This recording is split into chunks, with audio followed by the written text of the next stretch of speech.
Okay, so we're going to start on hands and knees.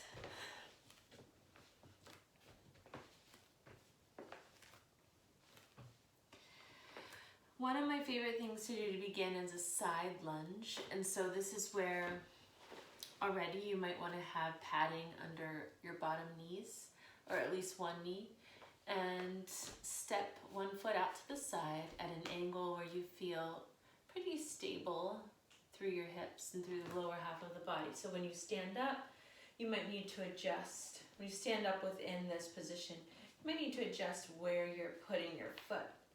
And so you're just going to start taking some slow side lunges. And then with that, you might start to add the arms.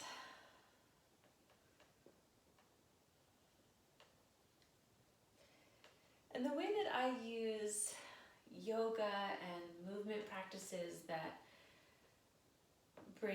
require attention, right? Or they're inviting that mindfulness to your movement is while I'm doing it, thinking about, okay, I'm doing this, I've been doing it now for some amount of reps. And am I holding on somewhere, you know? So if I'm fluid in one half of the body doing the movement, is there another area that I'm overcompensating or holding on?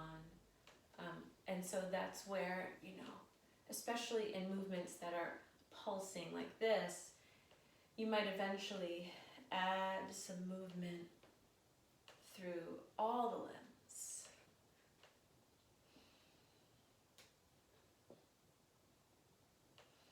Maybe some side bending. Just finding some openings. Okay, and then bring your hands back down.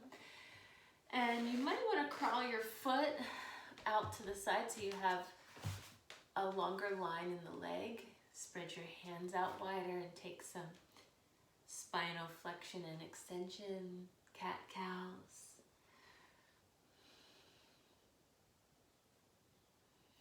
And then from there, lower to your elbows. And you're going to take that leg that's out to the side, bring it back behind you, and pull the knee in, and then kick back out. And pull in, and kick out. And take that maybe 5 reps, 5 to 10, what you can handle. And so this just allows you to check out your range of motion today. Then you'll come back up and we're going to switch sides. So you adjust your blanket or your pillow, step the other foot out to the side, stand up within the side lunge and start lunging.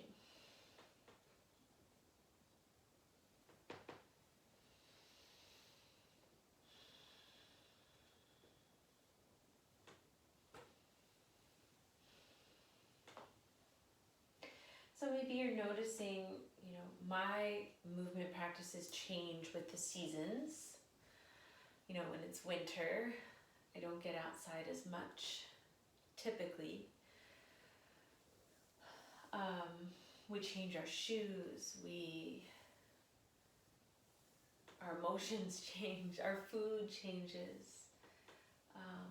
And right now we're in this pandemic moment, so we might be coping in different ways, and our bodies are changing rapidly.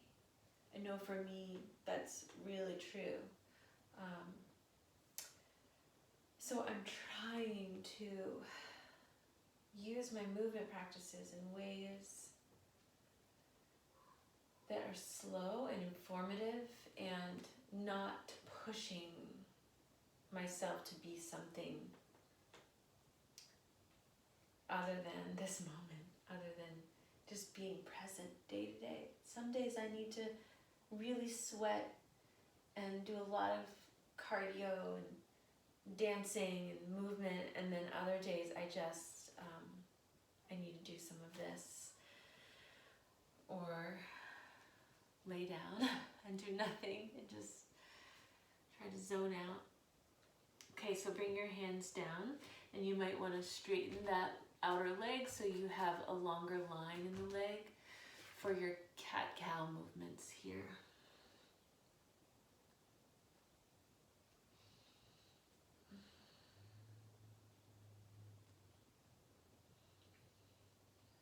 Good, and then after this, lower to your elbows. Swing the leg bits out to the side, back behind you, and begin with those kicks back. So you're gonna kick the leg back, bring the knee in, and kick back. And notice your whole core, not just your stomach muscles, but your side waist, your back, your leg muscles.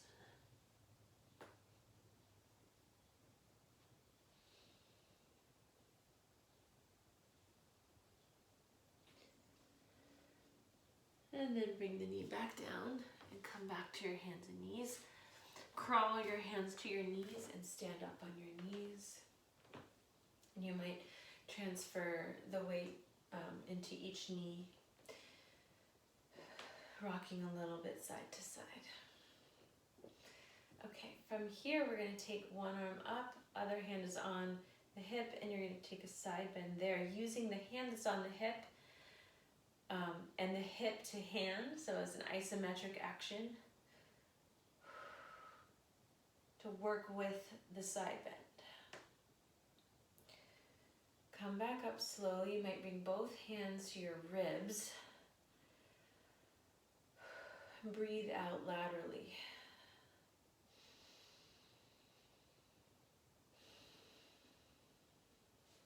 And then switch sides. So take the opposite hand to that side of your pelvis. Use the pelvis to hand to pelvis. Reach up and over. Let the breath move down into the diaphragm. Come back up. Feel your ribs again.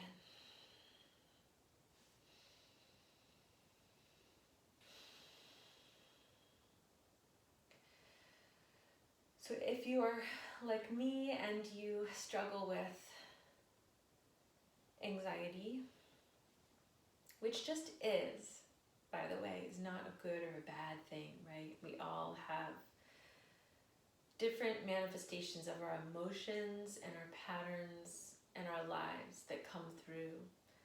And so if your nervous system is prone to anxiousness, especially in times of such a pandemic like now, I have to work a little harder at sending the breath less from up here and more down into the lower half of the body and outward into the ribs. So it's not as much about how deep you can breathe, just more about how far you can reach the breath. It's not about the length of it. Every one of your breaths will be different compared to mine. Okay, now we're ready to come back to hands and knees, but I'm going to see if you can actually, from here, start to put some of your load into your hands further forward like you're taking a push-up, but take one leg out to the side, curl the back toes under, and then step that leg out to the side. So you work your way from table into your wide leg fold. And so this is where having those books or blocks can be really useful to put under your hands in this moment. Staying here for a little while, you can rock a little bit back and forth, and maybe side to side. Side to side in the hips, so you can move the hips like this, but then you can also side to side, bending the knees. And you could also play with the feet, rolling inward, and then walking the feet closer, maybe rolling outward. Just different ways to explore.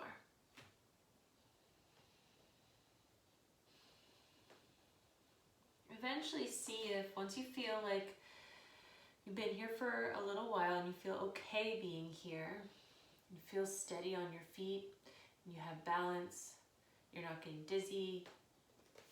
Then maybe you let go through the upper half of the body, bringing elbows to the book or block, dropping your head down. Finding a gentle breath, trying to spread the breath through both sides of your torso.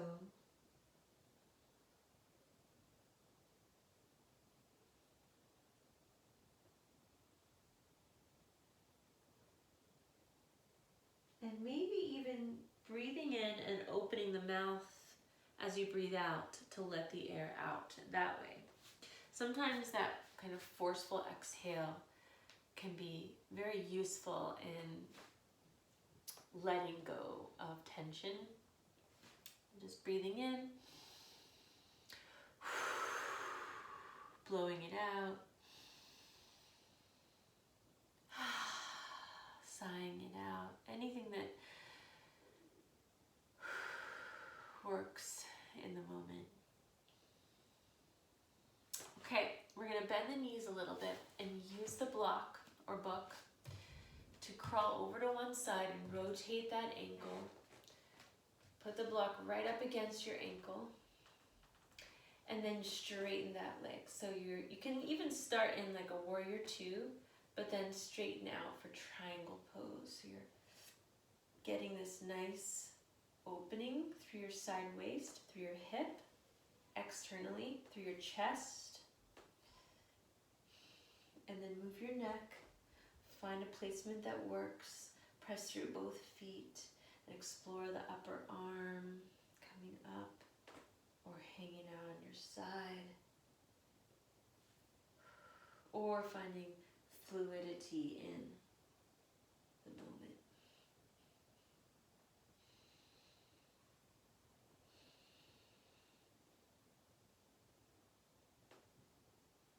Good. From here, we're going to swivel to the other side. So you use the book or the block and keep transferring to the other side, placing it up against that inner ankle.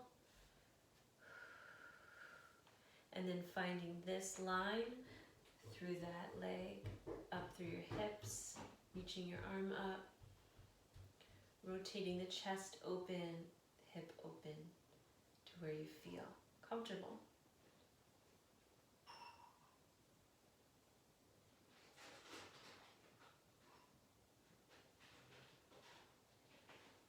Moving the neck, arm.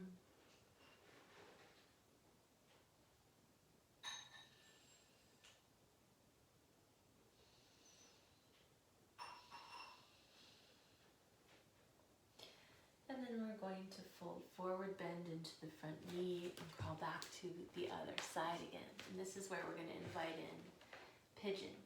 So you're going to take that leg, so for me it's my left leg, and toe heel the foot over, and so you can bend the knee up to the side, drop your back knee down, and try to rest. This is where the pillow or towel or whatever might come underneath you. And that front heel can come closer to you as you keep pivoting in your center and in your hips so that you feel stable. And then the books or the blocks could come in front of you and you could put them under your hands on each side of you. So many ways you can work from pigeon. You could even put blocks underneath you here, like at the top of the thigh or under your hips.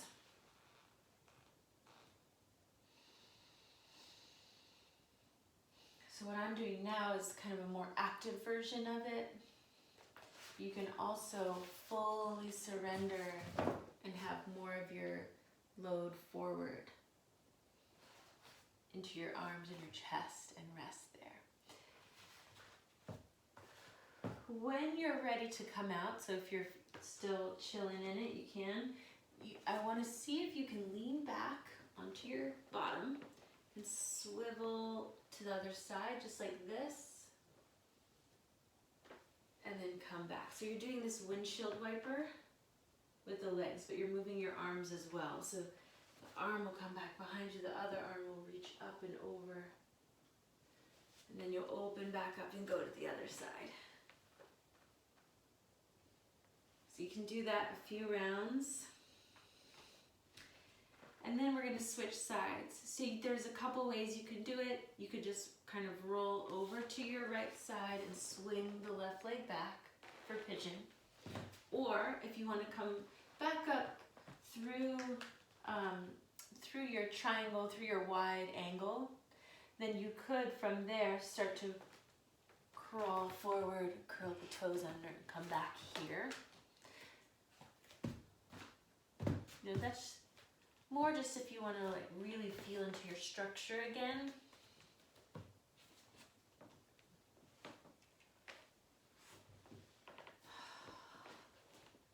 Okay, and then you kind of fidget the front knee out to the side.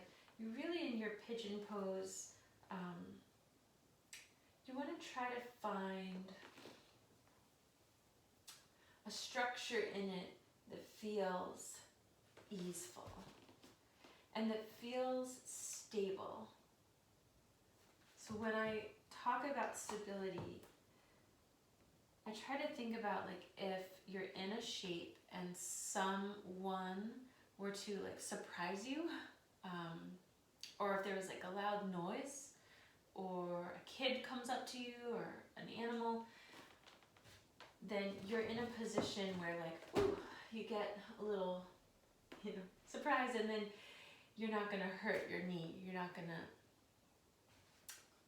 fall over. You're gonna feel secure in it. So that just means like you don't want to be kind of like off to the side. You don't want the knee to feel compromised. So that's where padding could come in to be up higher. Padding under the knee. Blocks under the arms.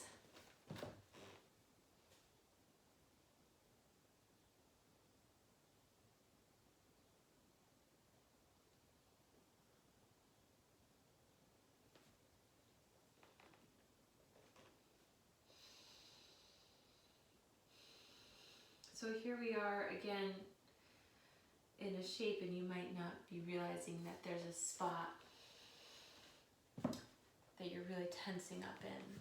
So this is where you dig deep in the movement practice to think further on how you're feeling with it. To come out of it, lean back onto your hand, windshield wiper the legs, just go right into it. So if you don't like this version of sweeping the arms up and kind of curling over to get that full range of motion for your torso,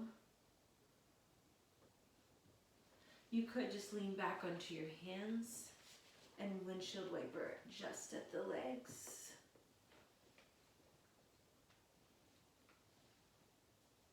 Okay, time to rest. Legs out in front of you, shake it out. Maybe reach for the feet, ankles, drop your head.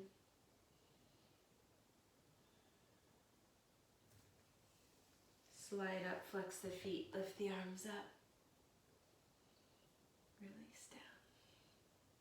Come to your back. Windshield wiper once you're on your back again.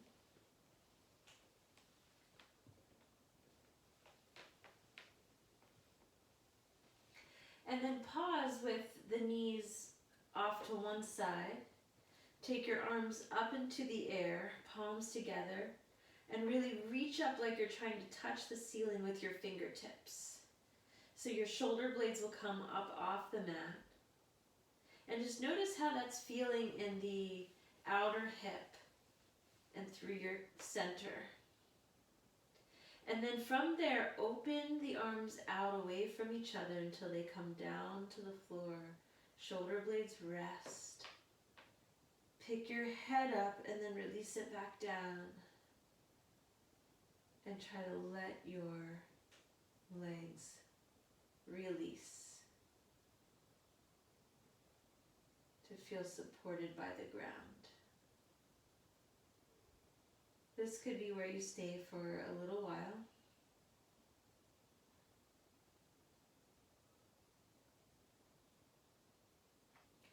You could always bring your arms back up when you're ready to switch.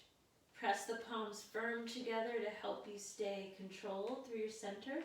Maybe a little windshield wiper moment, and then drop the knees to the other side.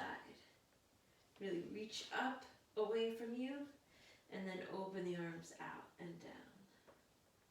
And then really drop in, feeling support from the ground, wiggling out until you feel like you're able to do that.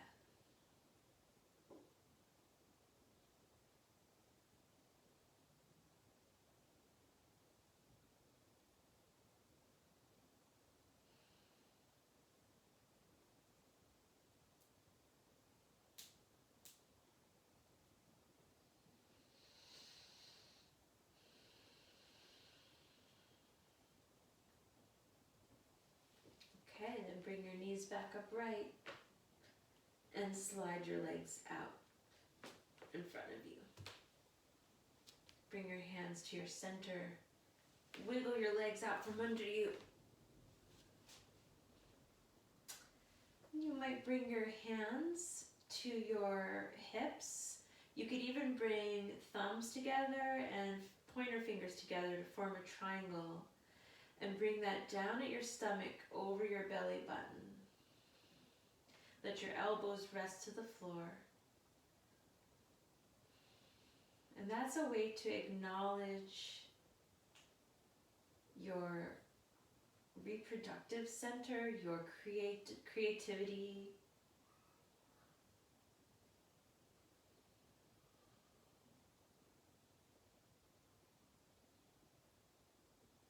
And just honor your body in this moment that we go through cycles.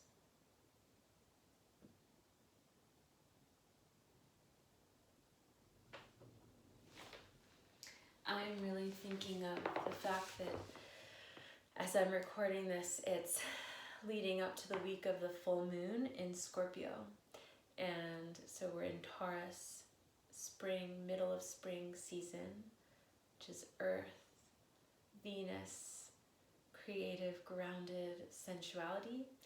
And then with the full moon being in Scorpio, that's extra sensuality and creativity and sensitivity, honoring your emotional ebbs and flows, water and the nighttime, the feelings that are underneath and the feelings that kind of lodge themselves into the spaces between.